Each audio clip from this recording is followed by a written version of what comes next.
ओम शांति। कहानी सुनी अनसुनी के सफर में हम सुन रहे हैं अद्भुत विभूति आदरणीय मनोहर इंदिरा दादी जी, जिनके त्याग, तपस्या और विघ्नों का सामना करना, लेकिन एक बल एक भरोसा, सत्यता का वो टेस्ट जो उनको जीवन में आ गया था, तो उनको विघ्न ही नहीं लग रहे थे। आगे सुनते हैं कैसे दादी जी ने अपने मित्र, संबंधी, माता, बहन, भाई, इन सभी को बैठकर बहुत ही प्यार से परमात्मा के प्रति समर्पित भाव भरे अनुभव जो बंद तालों में उन्होंने प्राप्त करे, वो अनुभव उन्होंने शेयर करना शुरू किया।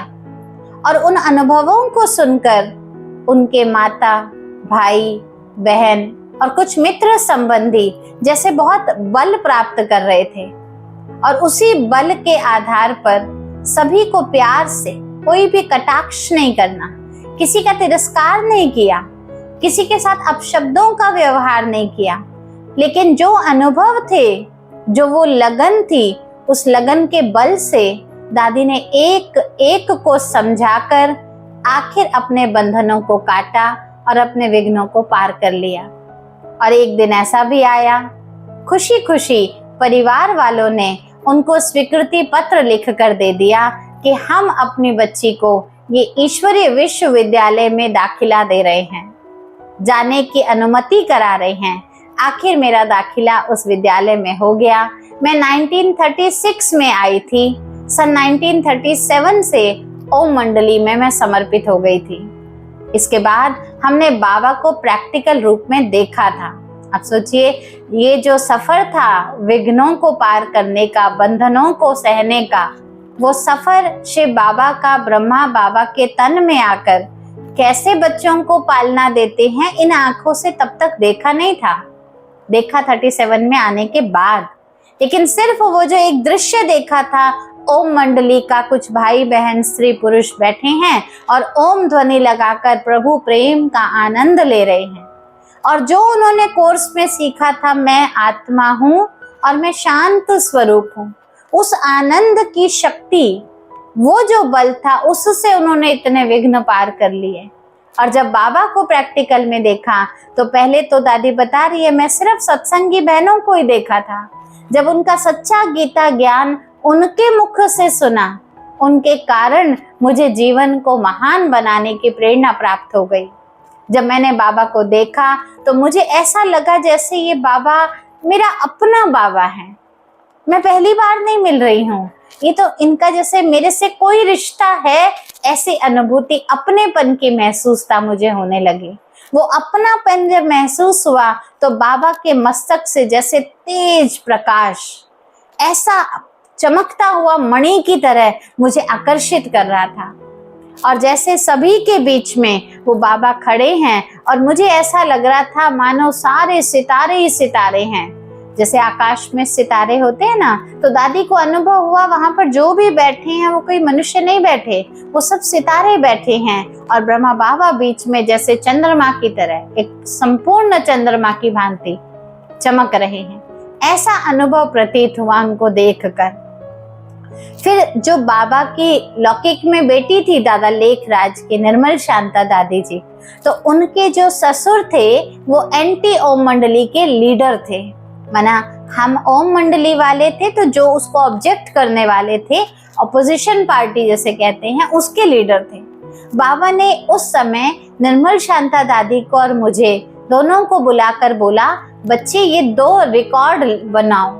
माना दुनियावी गीत ही हैं, लेकिन इन 2 गीतों को इस कैसेट में भरो। ग्रामोफोन वाली कैसेट्स होती थी, बोला उसमें भरो।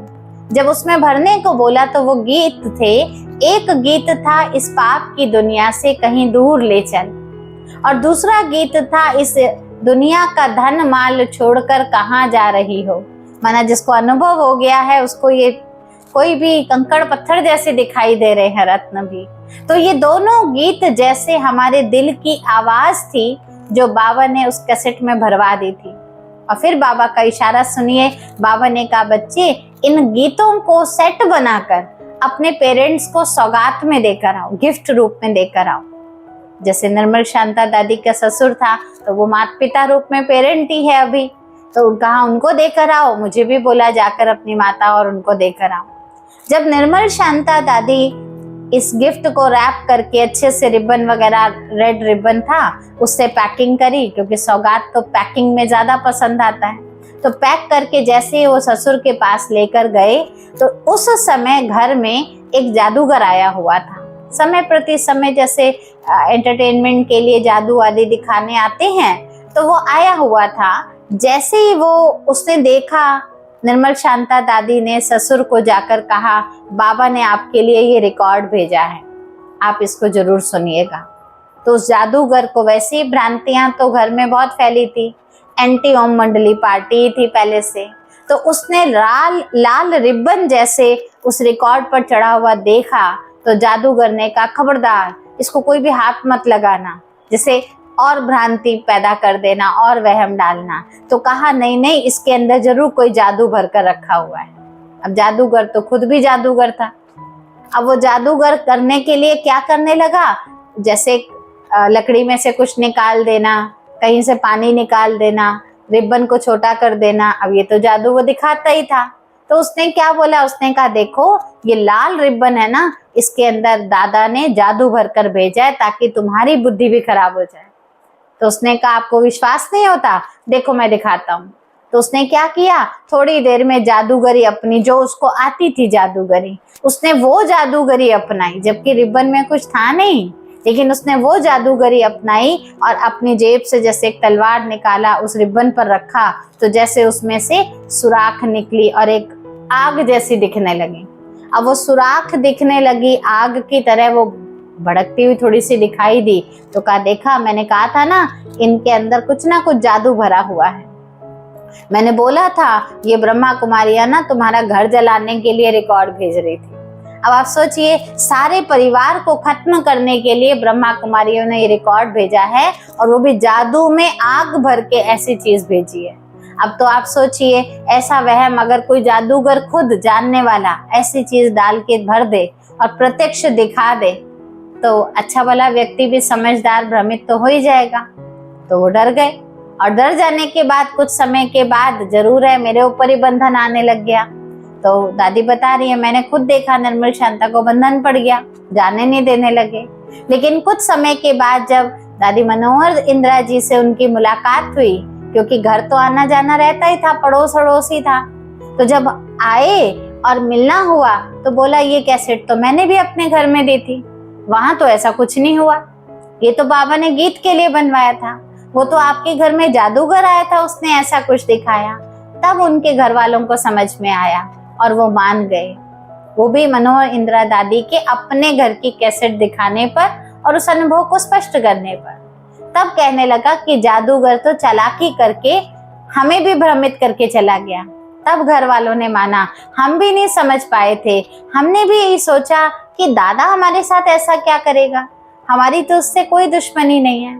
तो धीरे धीरे जैसे समय बीतता गया, ऐसे ऐसे भ्रांतियों को दूर करने के लिए दादियों को बहुत ज्यादा स्पष्टीकरण देकर मेहनत करनी पड़ी। लेकिन समाज में जैसे भ्रांतियां बहुत फैल गई थी, और उस फैल जाने के कारण कोई भी व्यक्ति ज्ञान सुनने के लिए आने से डरता था। जैसे यहाँ भाई बहन बना देंगे, यहाँ घर छुड़ा देंगे, ये जो भ्रांतियां हुई ना, ये ऐसे ही कुछ एंटी ओम मंडली आदि सबने मिलकर ये भ्रांति फैला दी। अब मनुष्यों ने आकर नहीं देखा यहाँ क्या होता है, बिगर आए सुनी सुनाई बातों से डरकर बैठ गए। फिर दादी बता रहे हैं, एक दिन हम सभी कैसे, देखिए, शिव शक्ति का दल, यानी वो शक्ति बाबा ने, हम बच्चे भले छोटे थे लेकिन बाबा ने हमारे अंदर वो बल भर दिया था। तो बता रहे हैं दादी एक उदाहरण अपना जीवन का अनुभव रूप में देते हुए कि एक दिन हम सब अपनी बस में बाबा की मुरली सुनने जा रहे थे, और दादी ब्रिज इंदिरा जी, जो दादा लेखराज की बहू थी, वो जो बस चला रही थी उस समय, अचानक थोड़ा सा बैलेंस बिगड़ा या ध्यान हटा, कुछ ऐसा हुआ जो अचानक जो बस है वो खड्डे में जाकर गिर गई, और गिर गई ऐसा नहीं, आधी लटक गई, आखिर वो खड्डे में गिर गई। बहुत बच्चे थे अंदर, छोटे छोटे बच्चे भी थे, एक दो हेड थे उस ग्रुप के, और दादी खुद भी थी। और बड़ी भारी दुर्घटना थी। माना सुनने में जब आ रहे थे तो सारा गांव मोहल्ला इकट्ठा हो गया, सभी आवाजें लगा रहे, बहुत बड़ा नुकसान हो गया। परंतु इतना बड़ा दर्दनाक सीन, और वंडरफुल बात सुनिएगा, जितने भी बच्चे ओम मंडली वाले मुरली सुनने जा रहे थे बाबा की, उन सब के चेहरे पर जो मुस्कुराहट थी, उन सब का चित्त जो एकदम शांत था, क्योंकि भगवान मेरा साथी है, वो रक्षक मेरे साथ हैं।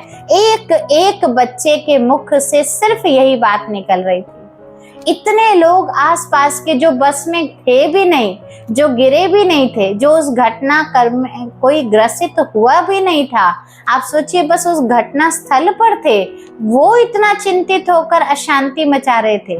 देखने वाले सब हैरान थे, डॉक्टर तक सोच रहे थे कि पता नहीं क्या होगा। लेकिन जब डॉक्टरों ने और सब टीम ने मिलाकर उस गिरी हुई बस में से एक एक बच्चे को हाथ देकर बाहर निकाला और सब बच्चे बाहर आए, तो सबके चित्त शांत, सबके चेहरे मुस्कुराते, सबको लगन एक बाबा की, सब अंदर से शुक्रिया बाबा का गीत गा रहे हैं। डॉक्टर तक नहीं समझ पा रहा था इनको क्या ऐसा मिला है, इन्होंने ऐसा क्या पा लिया। उन बेचारों को पता ही नहीं था कि स्वयं सर्वशक्तिवान हम बच्चों के साथ है।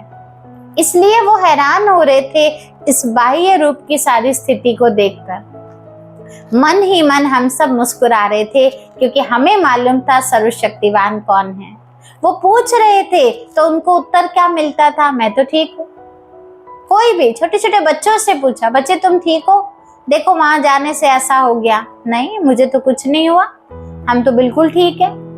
इतनी भारी दुर्घटना को देखने के बाद भी चित्त का शांत होना, चेहरे का प्रसन्न अवस्था में रहना, ये बहुत अद्भुत बात थी। और कई बच्चों ने तो ऐसे अनुभव पूछने पर बताए कि दुख मेरे शरीर को हुआ है, मैं तो इस दुख देह से न्यारी हूँ। ये जो दुखी देह है, मैं देह नहीं हूँ, मैं इस देह से अलग आत्मा हूँ।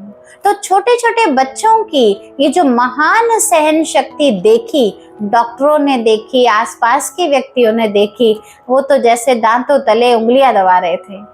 माना ऐसी अद्भुत चीज, ऐसी अनोखी चीज जो कोई मनुष्य अनुभव भी नहीं कर सकता। आज का मनुष्य थोड़ा किसी का एक्सीडेंट देखकर हाय हाय करता है, और यहाँ छोटे छोटे बच्चे अपना एक्सीडेंट, लेकिन क्या निर्भय, क्या सर्वशक्तिवान जैसी अवस्था, और क्या निश्चिंतता जीवन में थी। ऐसी महान सहन शक्ति को देखकर जैसे अंदर से एक सशक्तिकरण की भावना अंदर आ रही थी, अनेकों को प्रेरणा मिल रही थी। ब्राह्मण बच्चों की इस मनोस्थिति की चर्चा उस समय अखबारों में फैल गई थी। हर जगह अखबार में न्यूज, छोटे छोटे बच्चों ने अपनी बहादुरी दिखाई। क्या बहादुरी दिखाई ये किसी को नहीं मालूम था। चारों तरफ जैसे ये आवाज फैल रही है, सब जगह बाबा की महानताओं के गुणगान गाए जा रहे हैं। हर एक व्यक्ति ये सोच रहा है पता नहीं इनको क्या सिखाया जाता है, कौन सी इनको गुट्टी पिलाई जाती है। लेकिन दादी कहती ये बाबा के साथ का रक्षक का संबंध था, जिन्होंने हम सब बच्चों के अंदर वो मुस्कुराहट, वो शांति, वो चित्त की प्रसन्नता हमको प्रदान कर रखी थी।